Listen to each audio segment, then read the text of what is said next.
Nous avons souhaité ce rendez-vous avec le Premier ministre cet après-midi pour faire le point dans la perspective des États généraux de l'alimentation et la parole du Président de la République annoncée pour mercredi prochain. C'était un rendez-vous où nous voulions porter nos demandes sur la phase 1 des États généraux de l'alimentation et amorcer déjà la phase 2. Sur la phase 1 des États généraux, notre souhait le plus fort est celui d'aboutir à des outils qui vont permettre une revalorisation des prix payés aux agriculteurs pour avoir une revalorisation des revenus des agriculteurs. Les revenus sont en panne, nous en faisons le constat.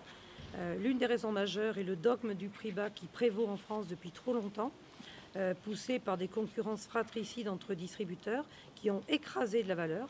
Moins 1 milliard de richesses générées l'année dernière, qui a été en moins en remontée aux industriels, en moins en remontée aux producteurs, ça ne peut plus durer. Un certain nombre d'industriels le disent, un certain nombre de distributeurs le disent. Je sais que M. Leclerc ne le partage pas et se répand partout en ce moment en disant qu'on veut imposer des hausses de prix de 15%. C'est faux, archi faux. Par contre, ce qu'il faut, c'est arriver à trouver des mécanismes français qui vont permettre de remonter le niveau des prix et puis toucher au droit de la concurrence au niveau européen. Nous l'avons également dit au Premier ministre, même si là, ce n'est pas forcément le même calendrier.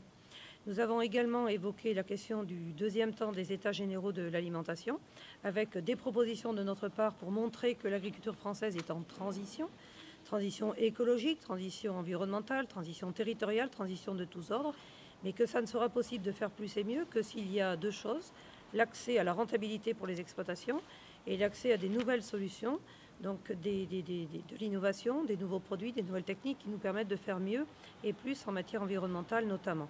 Donc une trajectoire de solution et non une trajectoire d'interdiction.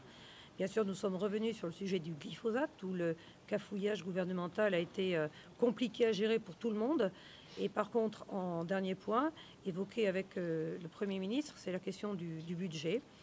Forte déception de la part de la FNSEA à l'annonce du budget, notamment le PLFSS, sur la partie cotisation sociale, où la mesure qui avait été annoncée de moins 7 points en 2016, présentée comme une mesure pérenne, n'avait pas été prévue comme telle en réalité, pas budgétée. Et le fait que le gouvernement retouche aujourd'hui ce moins 7% est très mal perçu par les agriculteurs. On nous enlève un élément de compétitivité qui nous avait été donné seulement en 2016. On a demandé au Premier ministre d'essayer de revoir comment ça pouvait être corrigé, parce qu'en l'état, ça ne satisfait pas. Et nous avons conclu sur une déception aussi à propos de la non-intégration de l'épargne de précaution dans le projet du budget de l'année prochaine. L'épargne de précaution est une promesse du président Macron. Il faut absolument que très vite, il donne un signal sur ce sujet. Il est attendu des agriculteurs. Voilà le compte-rendu de ce rendez-vous. Assez précis sur certains sujets, parce que nous avons approfondi nos demandes, notamment sur le premier point qui concerne les États généraux et les mesures que nous voulons, l'encadrement des promotions, retoucher le seuil de revente à perte, lutter contre les prix abusivement bas et prendre des sanctions lorsqu'il y a dysfonctionnement, revoir les clauses de renégociation lorsqu'il y a des fluctuations de prix, pouvoir établir des contrats qui intègrent les coûts de production des producteurs français qui sont des conditions premium, et puis retoucher ce fameux droit de la concurrence européen qui tétanise tous les acteurs en France.